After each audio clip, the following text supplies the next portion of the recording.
Hello, in front of me I've got Nissan Qashqai. In this video I'll show you how to find Phonebook. To find Phonebook, take a look at the screen display. And now tap Phone. Make sure that your smartphone is connected. If you are using CarPlay or Android Auto, you can use Phonebook from this app.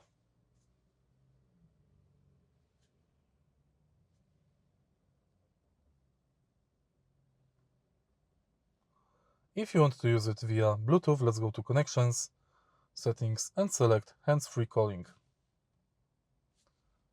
Go to Phone,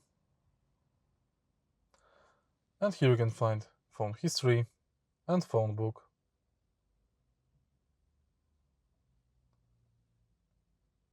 If you found this video helpful, please leave like, comment and subscribe.